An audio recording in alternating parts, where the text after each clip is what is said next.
Hi, everyone, and welcome to another live edition of the Ethicast, coming to you from Atlanta, Georgia at the 16th Annual Global Ethics Summit. And a special shout out to everybody who's attending virtually. We see you around the world. We're so glad you're with us. We really hope you're enjoying the show. This is a special Ethicast Reacts episode. And I feel like we're in the upside down because we just had a whole session about Ethicast Reacts. And wouldn't you know it, the world responded by giving us another news story for us to react to. So, Erica, you promised me, you threatened me with a good time on stage by saying, I have a fake news story for you. Bill. Yeah, and I thought I took that one way. You actually meant it another way. It's a story about fake news. It's a story about fake news. So why don't you drop on me what has come across, and then I really want to talk to you about the story itself, and also what does it say about the state of our art in ethics and compliance? Yeah. So hopefully everybody listening in along at home was able to take in the session that you and I did. Mm-hmm. Bill and I had 45 minutes on the main stage to talk about Ethisphere Reacts episodes where, we did a response to a particular story, and then that story kept going, and we kind of updated folks on that. We picked 5 other news stories to cover over the course of the session we did together. And then I came across another story, which if we had had the time, I would have gotten in, but we didn't. We're doing it this way instead. So, Bill, if I had told you 2 years ago that the headline on CNBC that I would have come across today read as follows: Buffett denies social media rumors after Trump shares wild claim that investor backs president crashing the market.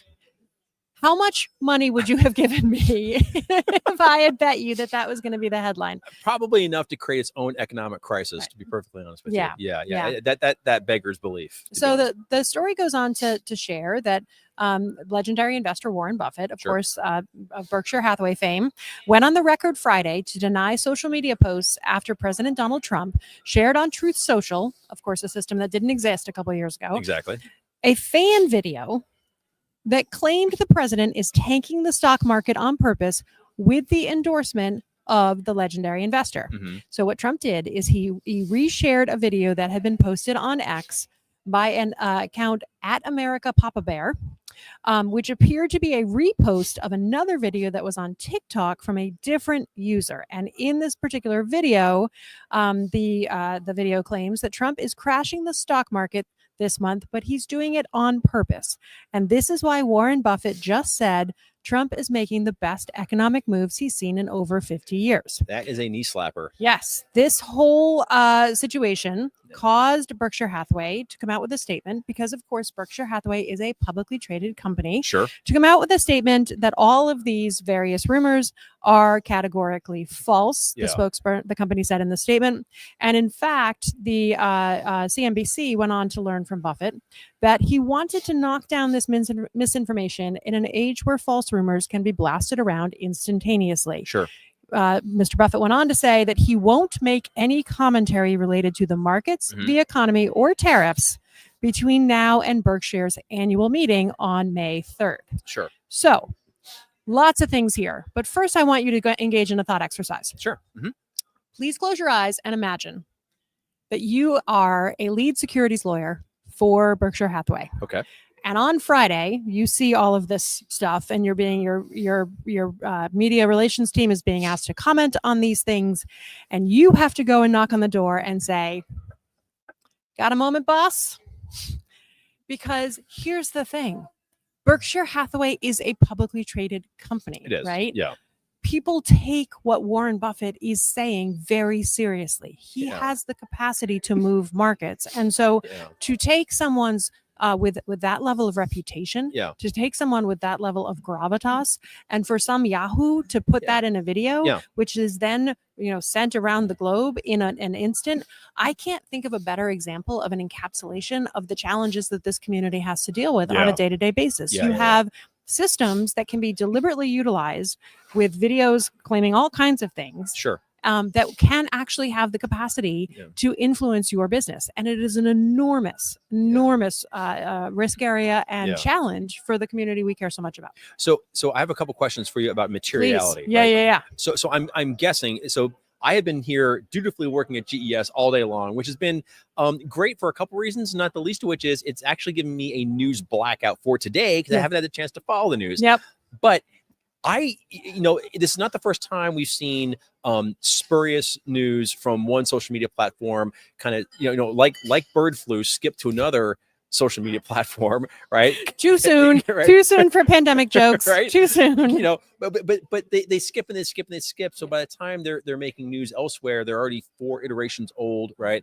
And fact checking The is viral mutations have happened. exactly right. Like we've already got Delta of this rumor, right?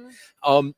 And so a lot of this stuff is of course, it's nonsensical, but the fact that Berkshire Hathaway felt compelled to make a disclosure to the SEC, right, as a matter of compliance, this rumor must have reached a level of materiality where they felt compelled to respond, as opposed to they felt encouraged to respond. Yeah. So I guess my question for you is, and this is where like my knowledge kind of hits a wall, and I at what point does a rumor become so material that it warrants a response almost from a legal perspective, because you are so weighty in your opinion that to say nothing is tantamount to saying something? Yeah.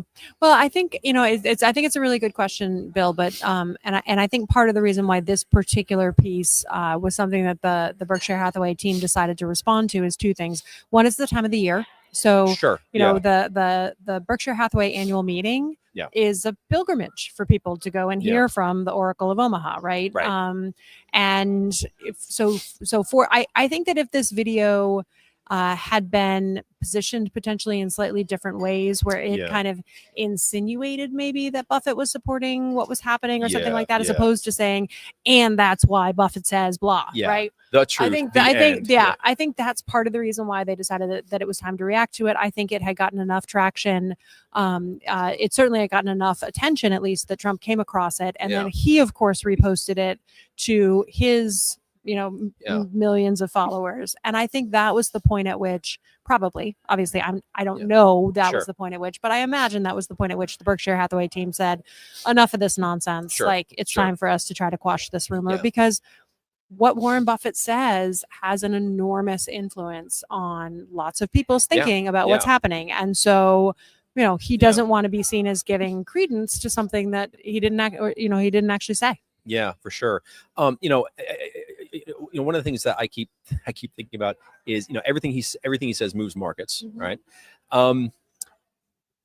God, where do I even start with this story, Eric? I actually lost my train of thought. This is the first time in Ethicast history I've lost my train of thought because the story is so off the wall. No, I've broken people. It finally broke. Exactly. It finally happened. So the thing I was thinking about was that.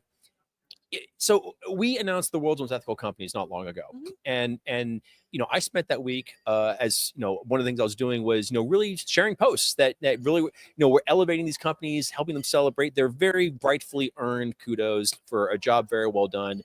This is a designation that's earned, not given, sort of thing.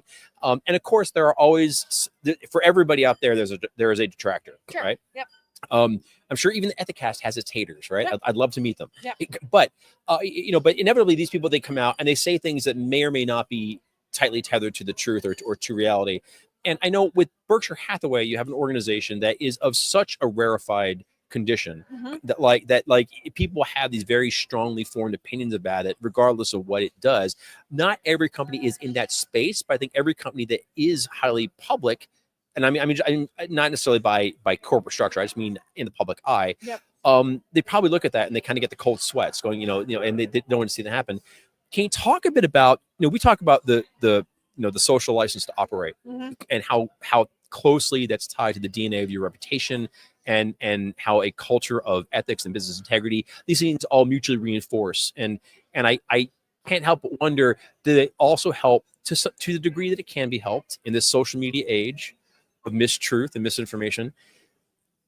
Can a strong culture of ethics and a robust program of business integrity, can a really cherished and honored social license to operate, can they collectively help inoculate an organization against the kind of grease fire nonsense that comes out of the left and right and center wings of social media when somebody has an axe to grind and they decide they're going to create chaos?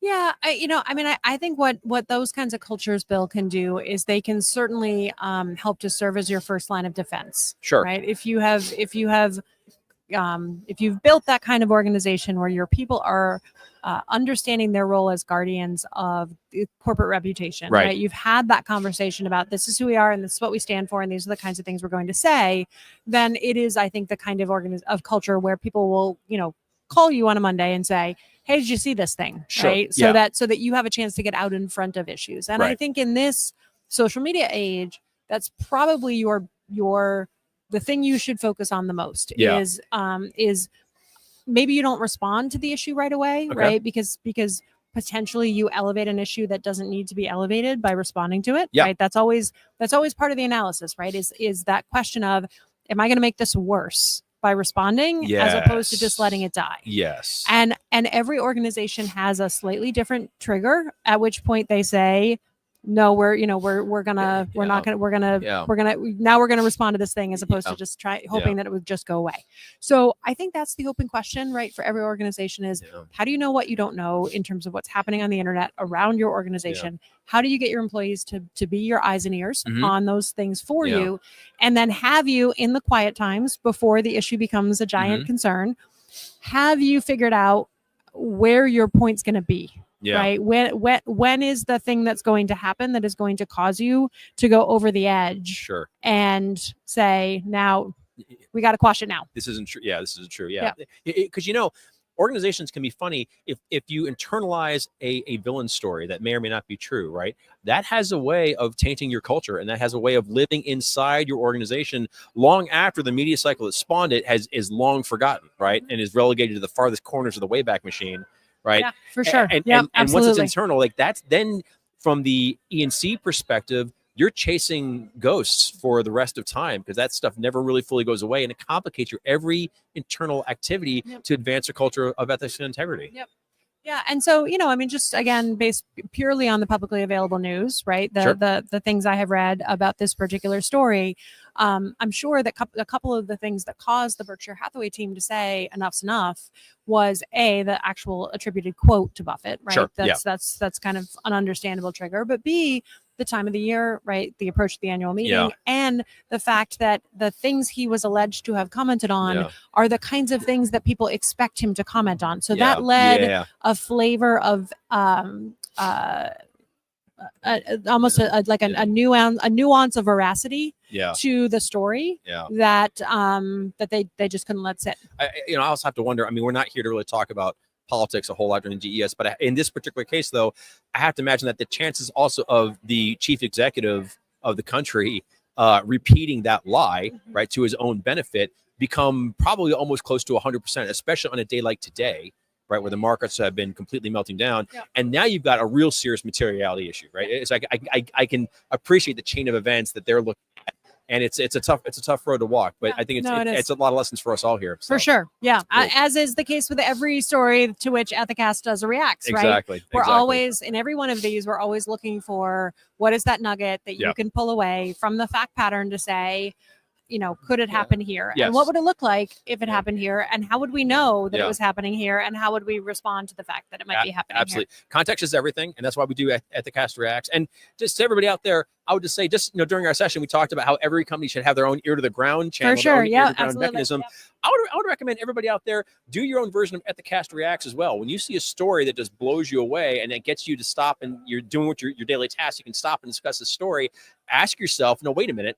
What does how can we learn from this from a disciplinary standpoint, from the way we do our business? It's a learning moment that you can take into and you can internalize and build something great out of something that may be a little bit more eye-watering. Yeah, so, without question. Absolutely. Yep.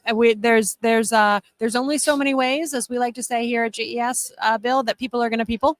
And so as you unpack these stories, figuring out how your people might be people in is a good thing to do. Perfectly put. Well, Erica, thank you so very much for coming back on the Ethicast. Thank you for bringing us this wonderful story. Don't do it again. I can't take 2 breaking news stories in a day. Please. No promises. Promises. I'm only human, Erica.